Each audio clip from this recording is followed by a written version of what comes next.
My wife mocked me, cheated with a dating app stranger, and even wished I'd die for insurance, so I exposed her lies and ended our marriage. I had no clue why I thought driving 9 hours through a Midwest snowstorm was a good idea.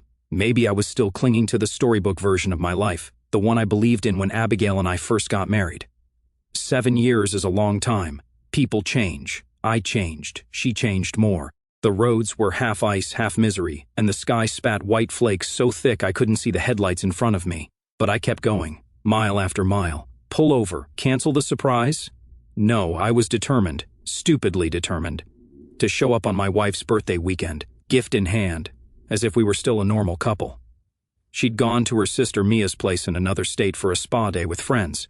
I told her I had too much work to join. In truth, I'd arranged time off specifically to drive out there.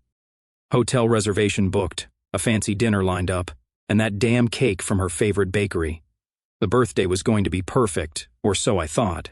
After nearly 9 punishing hours, I pulled onto Mia's street at around 4 in the afternoon. The plows hadn't bothered to come by, leaving chunky drifts of slush that made parking a nightmare.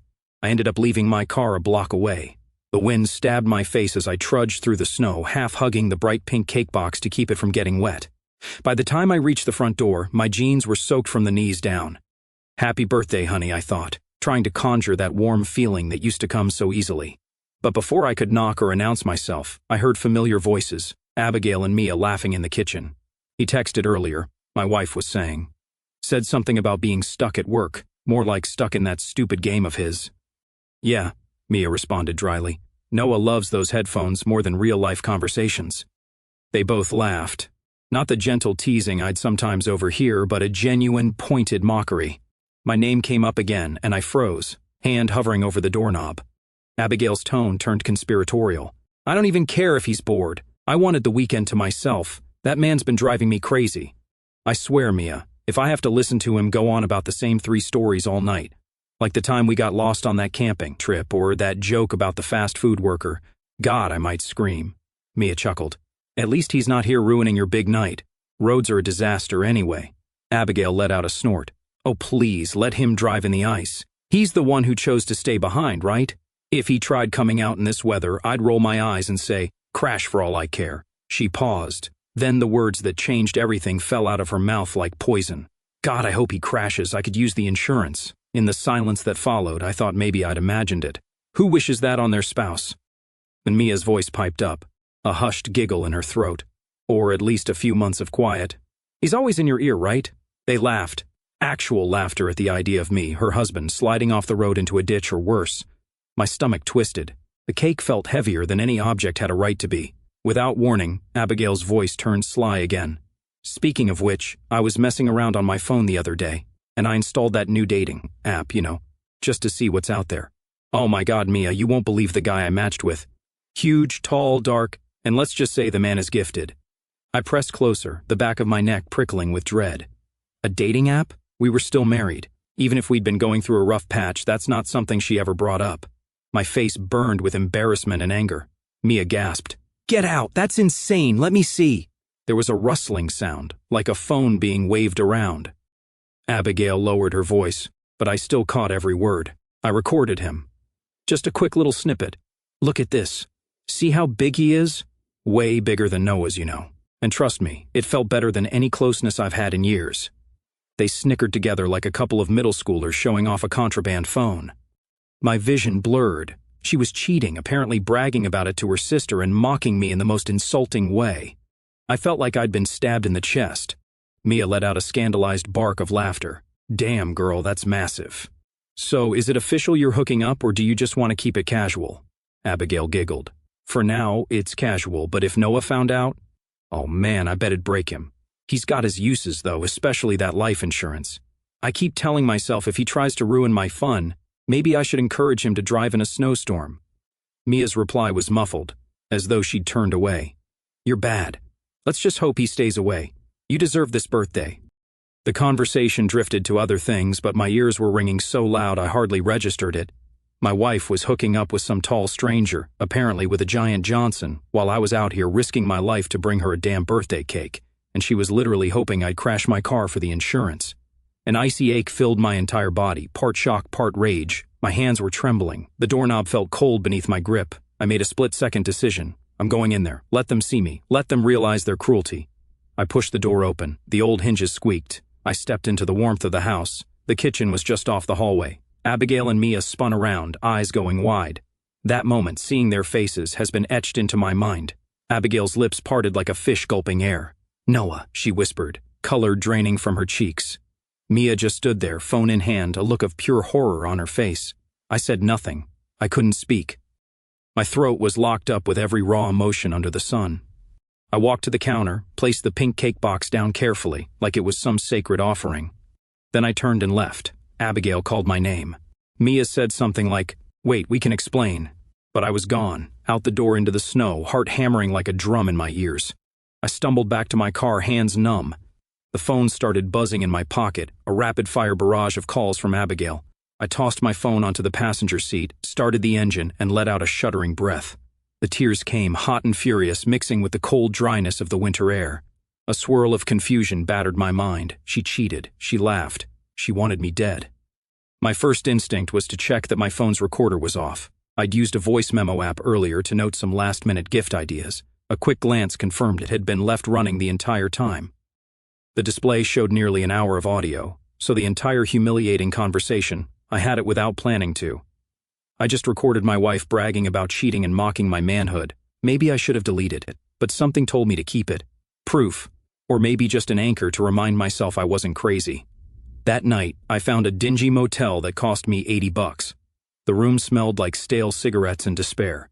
I turned my phone off, stared at the ceiling, and tried not to think about the details she'd shared about this other man. How he was so huge, how it was incredible, how my own body was apparently inadequate.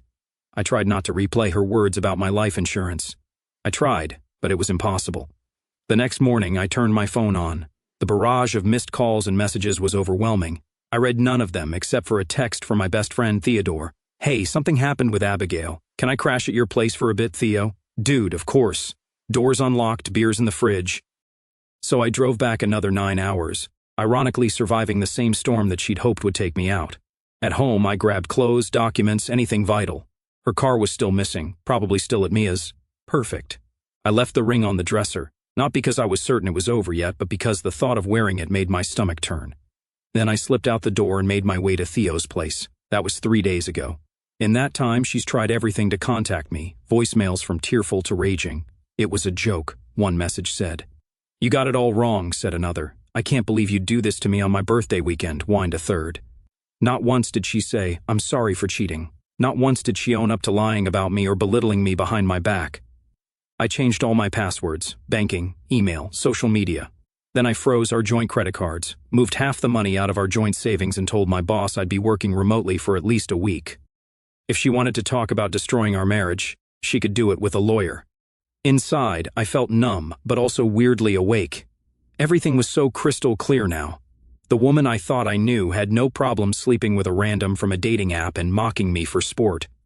The night after I moved in with Theo, we sat on his couch, and I ended up playing part of the recording for him, the snippet about the insurance. He physically recoiled. "Jesus, Noah," he said quietly. That's messed up, man." He didn't even know the half of it, how she'd bragged about the other guy's size, how she said the closeness was better.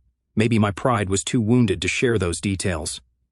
By day 4, something had hardened inside of me. I decided to confront her about the cheating directly, only I didn't want to see her face to face. I'd do it in a text, just so I had everything documented. I typed it out, referencing specific lines from the recording. "I know about the dating app. I know you bragged about hooking up with someone with a giant Johnson. I know you said it was better than me. Don't deny it." Then I deleted the message draft. I realized I'd prefer to keep that knowledge close to the chest for now. Let her squirm, wondering how much I'd heard. Let her lie if she wanted. My illusions about us were gone, replaced by a colder, more calculating version of myself. I started going through the phone logs. I'm not proud to admit it, but I had her iCloud password from years ago. At first, I told myself I'd never stoop to snooping. Then I remembered she publicly said it was incredible, that she had a recorded snippet of him on her phone. So, one night when Theo was asleep, I caved. I logged into her iCloud on my laptop. What I found was horrifying. She'd actually saved the short video from her phone to the cloud. In it, she was in a dimly lit bedroom. You couldn't see her face fully, but you could see the outline of a tall, muscular man with dark skin standing near the bed. She was giggling as she panned the camera down to show how huge he was. No faces, no identities, but her voice was unmistakable. Just look at that. It puts Noah to shame. This is insane. She ended the clip with a breathless laugh. My ears burned, my chest felt tight, my entire body flooded with a sensation that was equal parts revulsion, heartbreak, and a weird fascination. This was my wife, someone who used to cling to me every night, now practically drooling over a stranger and mocking me for not measuring up. I downloaded the clip onto a flash drive. Then, for reasons I can't fully explain, maybe out of pure rage or a twisted need for control, I decided to post it anonymously. Not the entire video, just a snippet. I hopped on Reddit, found a certain thread that specialized in relationship revenge exposures, and posted, "Found out my wife is cheating." She bragged about this. Thoughts? No personal details, no mention of real names or faces. The man was unidentifiable. It was humiliating for her, though, because if you knew her voice, you'd recognize it. I included a short bit where she said, "It's so much better than what I get at home. I didn't expect many people to see it, but the internet can be unpredictable." I woke up to chaos. My DMs were flooded. Several had recognized her voice, apparently mutual acquaintances or even casual online friends. They were stunned. One person wrote, "Is that Abigail? Holy crap." Another said, "Dude, you can't just post your wife's personal stuff." But others cheered me on, saying I was right to expose her. It was like a twisted peanut gallery. By noon, my phone was blowing up again. Abigail's father called me repeatedly. I didn't answer. He left a voicemail. "Noah, I saw that post. I don't know what the hell's going on, but you need to take it down. This is humiliating my daughter. You better call me back or so help me." I laughed bitterly when I heard it. Humiliating your daughter? She humiliated me first. She wanted me dead for life insurance. She bragged about some random dude's oversized junk. But sure, I'm the bad guy here. He tried calling again an hour later. This time I picked up, letting an anger I didn't know I had swirl in my gut. "Hello," I answered. "Noah," he shouted. "What in God's name are you doing posting that filth online?" "That's my daughter. I raised her better." "I don't give a damn who you raised," I cut him off. "Your precious daughter hoped I'd crash my car to collect insurance. She's cheating. She doesn't deserve my respect. She sure as hell didn't show me any." He hesitated, clearly thrown off by my tone. In the past, I was the mild-mannered son-in-law who wanted to impress him. Not anymore. Finally, he hissed, "You've got no proof. Stop these lies and take down whatever you posted or I'll—" "You'll what?" I snapped. "Go to the cops? Good luck. There's no identifying info. For all anyone knows, anyone could have posted it. Maybe it's that big, tall guy she was bragging about. Maybe he put it out there. The father of your cheating daughter can go straight to hell." I hung up. My heart hammered in my chest. I wasn't proud of the venom in my voice, but I also felt a strange satisfaction. I was done playing the nice guy. In the meantime, I kept ignoring all Abigail's pleas. I got messages on every platform, even an email at my work address. She tried framing herself as the victim, claiming it was a drunken mistake, that the dating app was just for fun, that she only said I had a small package because she was showing off to Mia. Not once did she say, "I'm sorry." Not once did she say, "I hoped you would die," or "I'm sorry for humiliating you." But then the tone of her messages shifted. She went from defensive to furious. One text read, "I know you posted that video. It has to be you. How dare you do that to me, humiliating me in front of my friends? All my friends are asking questions and my father's threatening legal action. You're an asshole for that. I might have said some awful stuff, but this is next level. You have no right." I stared at the screen, a bitter taste in my mouth. No right? She had no right to do half the things she did, but I stayed silent, didn't respond. Later that week, I met with a financial advisor, Milton, to figure out how to untangle our finances. Turned out Abigail was even deeper in debt than I suspected. Thousands racked up on credit cards, mysterious ATM withdrawals, a store card I never knew about.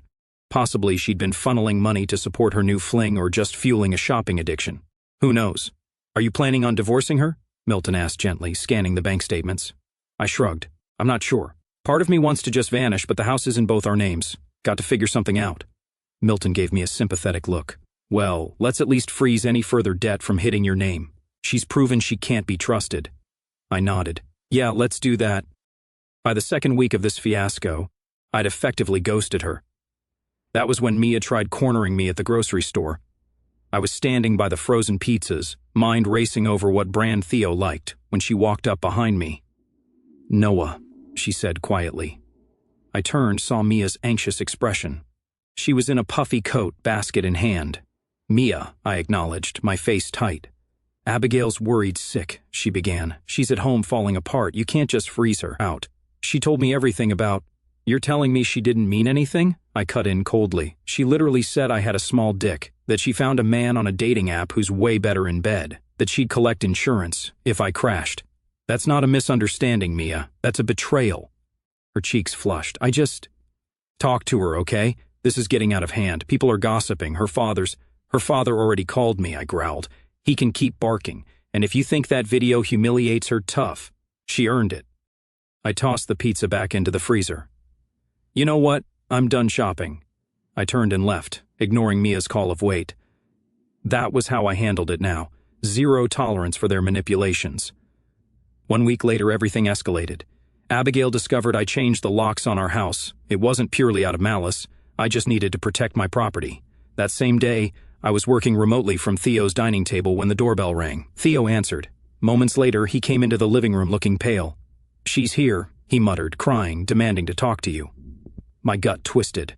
A big part of me wanted to remain hidden, but I was also sick of feeling cornered in my own life. I stood up, walked to the front hallway. Abigail stood there, hair disheveled, mascara smeared. She looked like she hadn't slept in days. "Noah," she sobbed. "Why won't you just talk to me? You froze everything, changed the locks. This is my house too."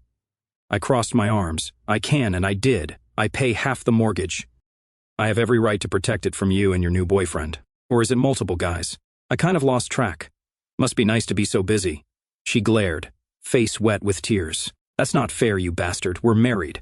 You can't keep me locked out. I was lonely, and I made a stupid mistake. I told you 100 times. It was a joke gone wrong." "A joke?" I let out a harsh laugh. "No, you're not lying your way out of this. I heard you. I recorded you. Remember?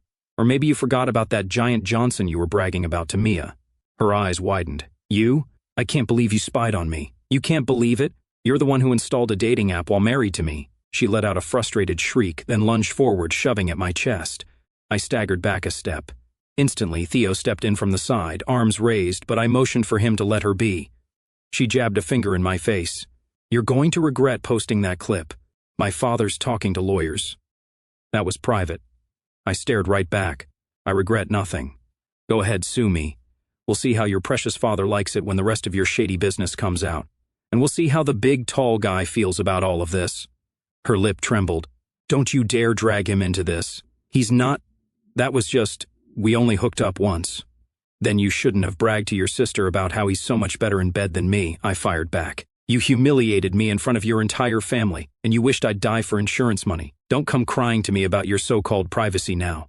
Her face twisted with rage. "I never wished you'd die. Not really, you're twisting my words. I was venting. I was drunk."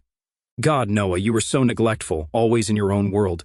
You never even tried to see how lonely I was." "You're insane," I muttered. "And you sure seemed sober enough in that video to enjoy yourself with your new fling." She lunged at me again, fists clenched, tears streaming. "Let me in. That house is mine too. You can't just steal my life from me." I grabbed her wrists, forcing them down. My voice went cold as ice. "I know about your giant dating app friend. I know about the texts, the sneaky videos. I know you told Mia it was incredible. You think I'm letting you back into my home after that?" She choked out a sob. "You bastard. I was upset you never joined me for anything. And yes, I talked big with Mia. I said mean things I shouldn't have, but you took it too far posting that clip. Now everyone thinks I'm some kind of, not as humiliating as hearing your wife mock your manhood in front of her sister," I retorted, voice shaking. "Now get the hell out of Theo's house, or I'll call the cops." She looked at me, heartbreak and fury warring in her eyes. Then she turned and fled through the front door, letting out a strangled scream on her way down the driveway. I heard the engine of her car start, tires spinning in the slush, then silence. Theo stepped up beside me. He exhaled slowly, giving me a sidelong look. "Dude, that was intense." I just stared at the door. My hands were shaking. I'd never spoken to her like that in my life. Part of me was shocked at how easily it came out. Another part felt a grim sense of satisfaction. She was the one who started this war. I was just finishing it. That same night, while scrolling through anonymous messages, I saw something that made my blood run cold. Someone claiming to be from her circle posted a follow-up. I recognized the voice in that cheating clip. Everyone in her friend group is freaking out. but they have no way to prove who posted it. People suspect the new boyfriend might have done it out of jealousy. I barked out a mirthless laugh.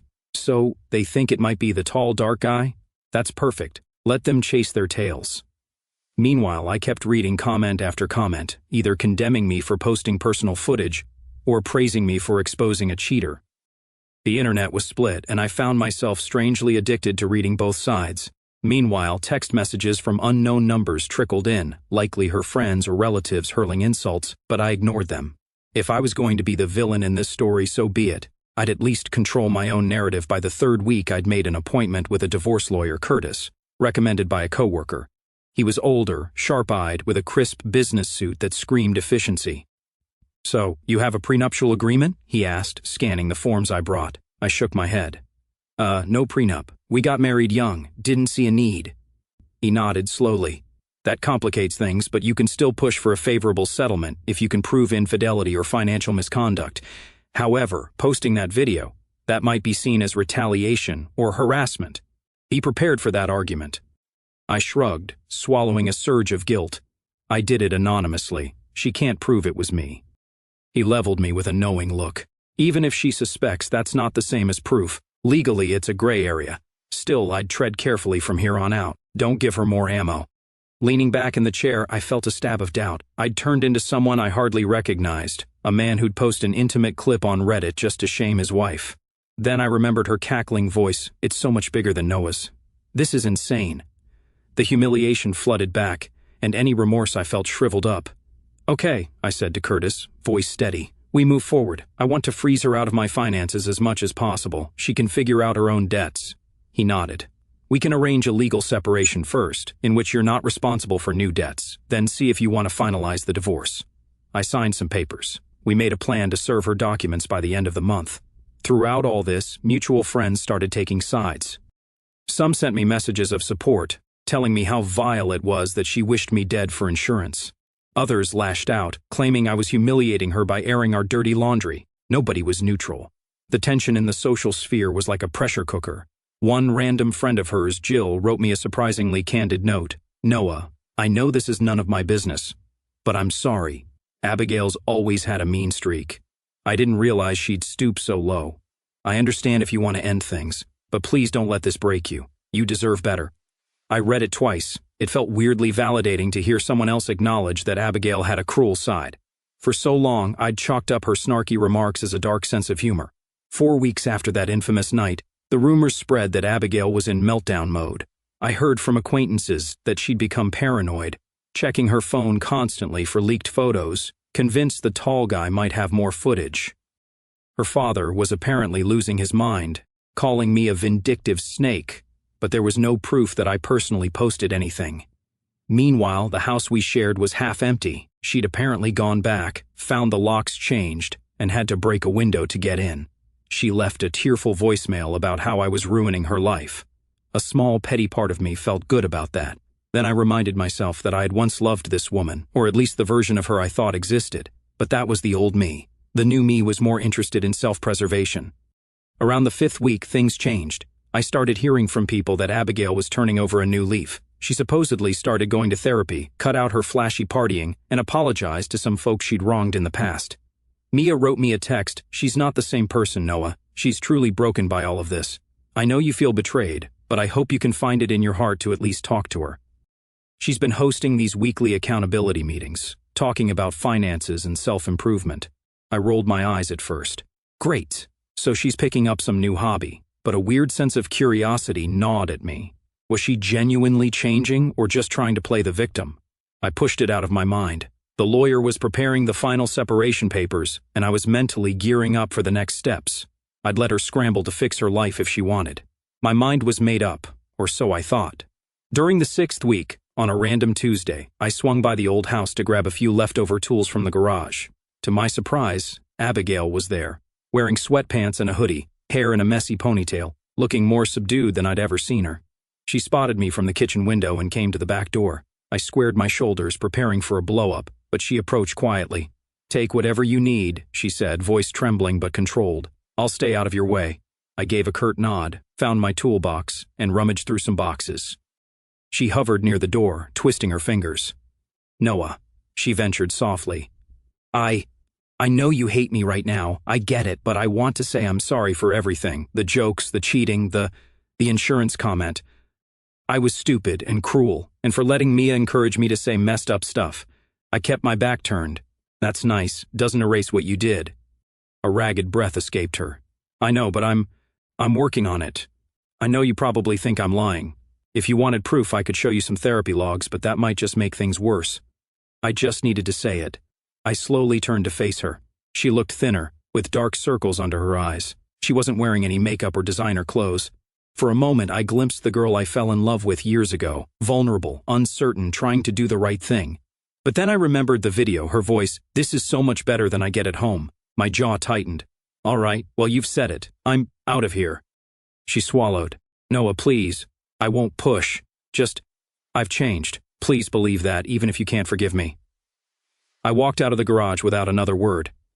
That night, I found the flash drive with the video and rewatched it, clenching my teeth at her breathy giggle, her blatant excitement while dissing me. Why was I punishing myself by watching it again? Maybe I needed to remind myself not to be swayed by her new penitent act. This was who she was. As I sat there, a new wave of bitterness washed over me. She was putting on a show about changing now that her friends saw the video. She was just trying to salvage her reputation. The sense of righteous anger I'd been fueling for weeks felt heavier. There was no going back. A few days later, I got an unexpected text from Jill, Abigail's old friend, who'd been borderline sympathetic to me. She sent me a screenshot of a group chat. Abigail was telling people that I might have posted the video, but she had no proof. And she actually said something along the lines of, "He probably did it." But I also realize I drove him to it. I can't fully blame him if it was him, and I'm dealing with the fallout. That simple admission, she can't blame me if it was me, felt bizarrely mature compared to the meltdown she'd had earlier. But I still told Jill, cool story, and left it at that. Week 8, I got another call from her father. This time I picked up out of sheer curiosity. "I don't want to fight with you," he began, sounding tired. "I just wanted to let you know Abigail's mother has been worried sick, and we've decided not to pursue any legal nonsense. She's an adult. She can handle her own battles. Also, I might owe you an apology." I was so stunned I nearly dropped the phone. "An apology?" He sighed. "It's true what you said. She messed up big time. I still don't condone that video leak, but I've come to realize that she treated you horribly. I don't know if she's truly changed, but she's definitely trying. I'd appreciate it if you two could talk civilly at some point." My first instinct was to snap at him, telling him to back off, but I just exhaled, fatigue settling into my bones. "Look, I'm meeting with my lawyer next week. We'll figure out how to handle the divorce. If she wants to talk, she can contact me through my attorney." He cleared his throat, disappointment evident. "I understand. I just hope—" "Well, never mind. Good luck, Noah." Without waiting for more, I hung up. For once, I didn't feel the usual triumph, just emptiness. Week 9. The divorce papers were ready. I had them served to her at home, not at her workplace. I wasn't that cruel. My phone lit up an hour later. She called, left a voicemail. "Noah, I got the papers. I guess this is what you want. I won't fight it. If you want out, I'll sign, but I'd really like to talk one more time if possible. We owe each other at least that much honesty."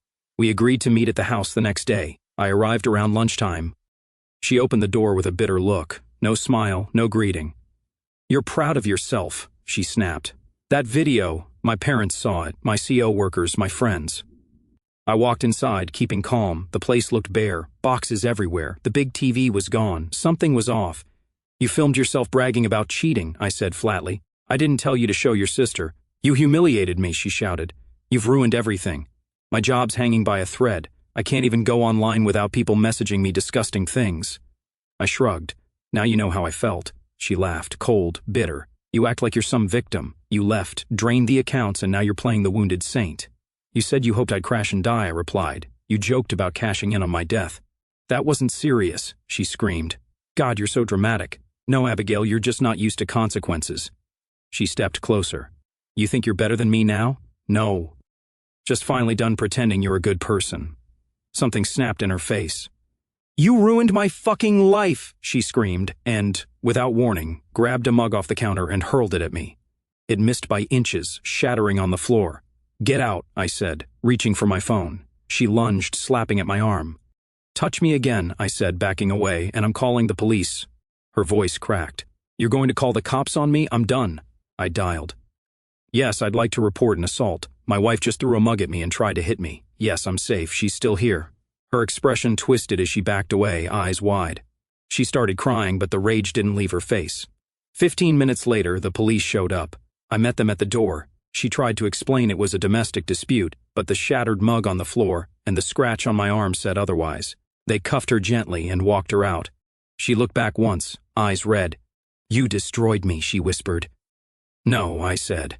"You did that yourself." She was fined and released the next day. A no-contact order followed. I filed for divorce that week. No more messages, no more scenes, just silence and finally peace.